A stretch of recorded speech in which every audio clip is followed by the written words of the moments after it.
Saviez-vous que des milliers de personnes titulaires d'une carte verte, des personnes qui vivent légalement aux États-Unis, qui ont un logement, un emploi et une famille, sont bloquées dans les aéroports ou même expulsées en 2025? Et on ne parle pas de crimes graves, non. On parle de petites erreurs, comme travailler à l'étranger sans déclarer son identité, oublier de mettre à jour son adresse, ou même quelque chose que l'on a publié il y a des années sur les réseaux sociaux. Certaines personnes se voient interdire l'entrée aux États-Unis pour y être restées trop longtemps. D'autres se voient interdire l'entrée à cause d'une déclaration faite lors de leur entretien avec l'agent d'immigration ou d'une erreur. Le plus effrayant, souvent, la personne ne se rend même pas compte de son erreur. Dans cette vidéo, je vais vous montrer, clairement, directement et avec des exemples réels, les principales raisons pour lesquelles les immigrants perdent leur carte verte en 2025. Des raisons qui, si vous n'y prêtez pas attention, pourraient également s'appliquer à votre vie. Rester hors des États-Unis pendant plus de 6 mois consécutifs. Voilà un détail que beaucoup négligent, mais qui peut coûter cher, surtout pour les détenteurs d'une carte verte.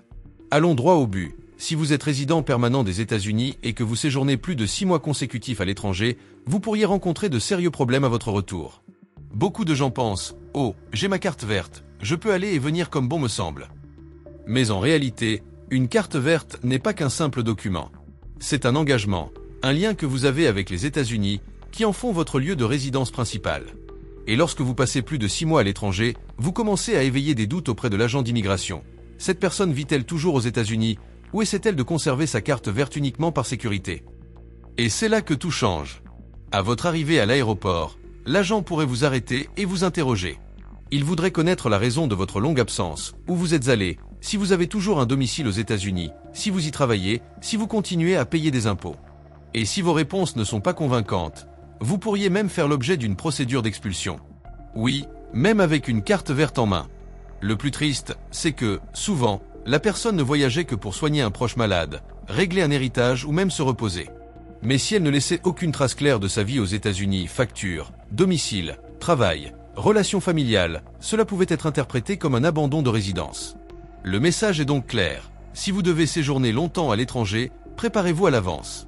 Il existe des moyens légaux de protéger votre statut. N'attendez pas d'être bloqué à l'immigration pour vous renseigner. Car à ce moment-là, ce qui devait être un simple voyage de retour pourrait bien se transformer en cauchemar. Défaut de signaler un changement d'adresse à Lucie. C'est une erreur apparemment anodine, mais qui peut avoir de lourdes conséquences. Nombreux sont ceux qui déménagent aux États-Unis, parfois même dans une autre ville ou un autre État, et oublient, voire ignorent, qu'ils doivent en informer le gouvernement. Or, les titulaires d'une carte verte sont légalement tenus d'informer Lucie de tout changement d'adresse dans un délai de 10 jours. Et pourquoi est-ce si important? Parce que l'adresse enregistrée auprès de Lucie est le canal officiel utilisé par le gouvernement pour vous contacter. Si vous devez envoyer une lettre, un avis, une convocation, c'est par là qu'il faut vous rendre. Et si cette adresse est périmée, on supposera que vous manquez à vos obligations de résident permanent. Cela peut paraître exagéré, mais en 2025, les systèmes seront beaucoup plus rigoureux et connectés. C'est arrivé à de nombreuses personnes. Une personne voyageant l'esprit tranquille, arrivant à l'aéroport, l'agent constate que le système a toujours une ancienne adresse. Et voilà, l'interrogatoire commence. Quand avez-vous déménagé? Pourquoi ne nous avez-vous rien dit? Cachez-vous quelque chose? Et selon l'historique de la personne, cela peut même justifier l'ouverture d'une procédure de révision de statut. N'oubliez pas, ceci ne s'adresse pas uniquement à ceux qui ont acheté une maison ou déménagé définitivement.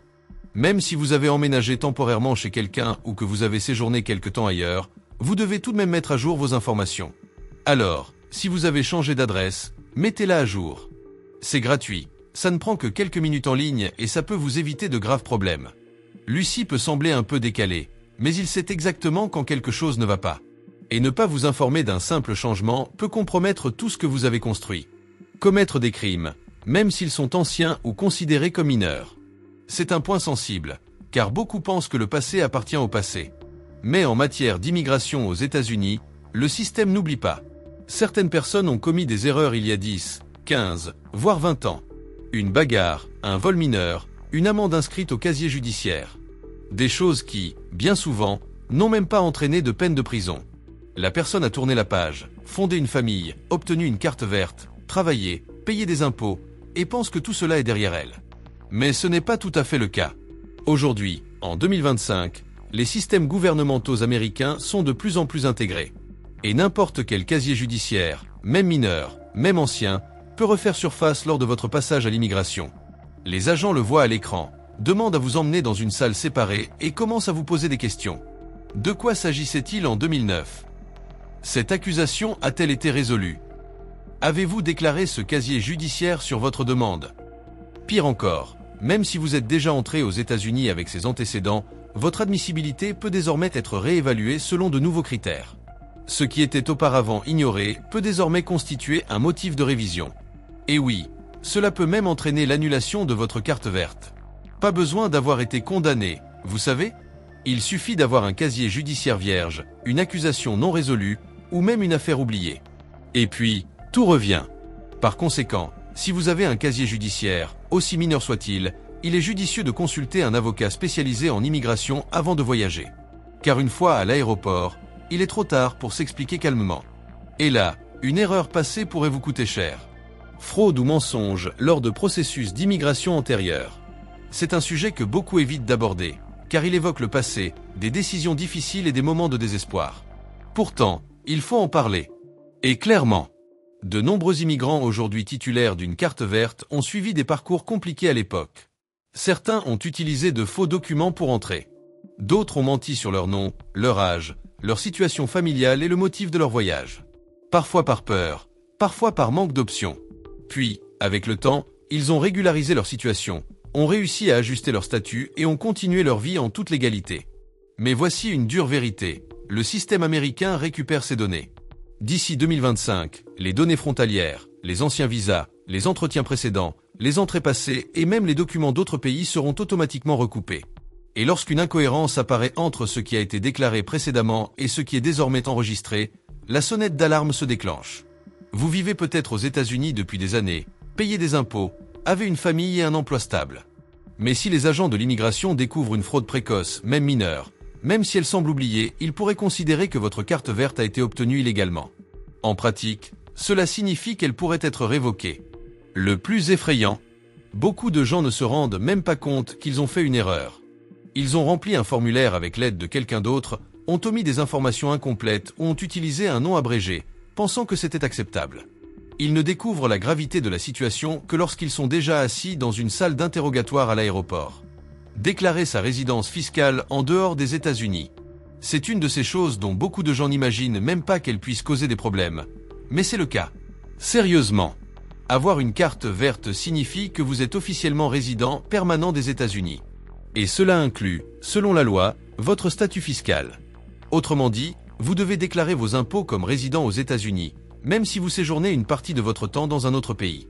Mais certaines personnes, pour des raisons financières ou par ignorance, finissent par déclarer leur résidence fiscale ailleurs, que ce soit dans leur pays d'origine ou dans un paradis fiscal, et c'est là que le problème commence.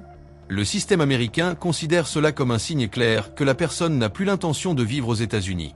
Après tout, si vous indiquez à un autre pays que vous y vivez pour payer moins d'impôts, comment pouvez-vous affirmer au gouvernement américain que vous êtes résident permanent? D'ici 2025, les systèmes d'information fiscale internationaux seront de plus en plus intégrés.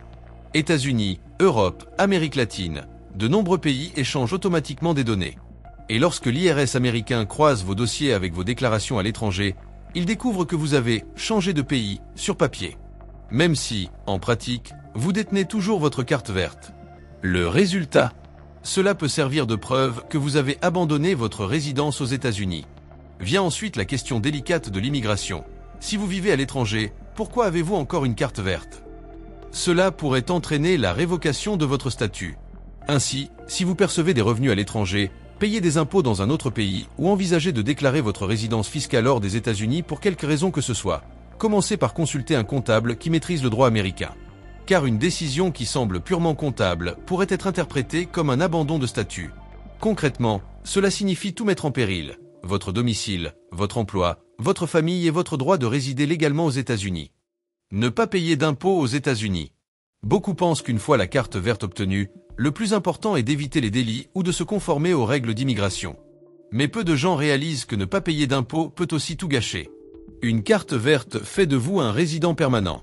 Cela signifie que vous êtes tenu de déclarer vos revenus et de payer des impôts aux États-Unis, même si une partie de vos revenus provient de l'étranger. Si vous ne le faites pas ou si vous omettez des informations, le gouvernement présume que vous ne remplissez pas vos obligations de résident. Pire encore, D'ici 2025, les systèmes fiscaux et d'immigration seront totalement intégrés. Toute preuve d'évasion fiscale, de fraude ou de simple omission pourra être utilisée contre vous à l'immigration. Et il n'est pas nécessaire que la dette soit énorme. Parfois, une incohérence dans une déclaration de revenus suffit à éveiller les soupçons, à déclencher des enquêtes, et même à déclencher une procédure d'expulsion. Ainsi, même si cela semble bureaucratique ou compliqué, il est préférable de se tenir informé auprès de l'IRS. Une erreur fiscale peut coûter plus cher que vous ne le pensez et vous priver de votre droit de séjour légal aux États-Unis. Travailler illégalement en dehors des États-Unis sans déclaration. C'est une de ces erreurs que beaucoup commettent en pensant que personne ne le saura. Mais en 2025, tout se croise. Toute personne titulaire d'une carte verte est considérée comme résidente permanente aux États-Unis. Cela implique une attente claire. Sa vie, ses liens et ses sources de revenus doivent se situer principalement aux États-Unis. Pourtant, de nombreuses personnes voyagent, passent des mois à l'étranger et commencent à travailler dans un autre pays, que ce soit comme freelance, comme employé informel ou même pour des entreprises étrangères. Sans rien déclarer, sans en informer les autorités américaines. Et c'est là tout le danger. Le gouvernement américain comprend que si vous travaillez à l'extérieur du pays sans déclarer votre statut, vous gagnez de l'argent sans payer d'impôts et pire encore, sans démontrer une intention réelle de vivre aux États-Unis. Cela peut être interprété comme un abandon de votre résidence, ce qui, selon la loi, est un motif suffisant pour révoquer votre carte verte.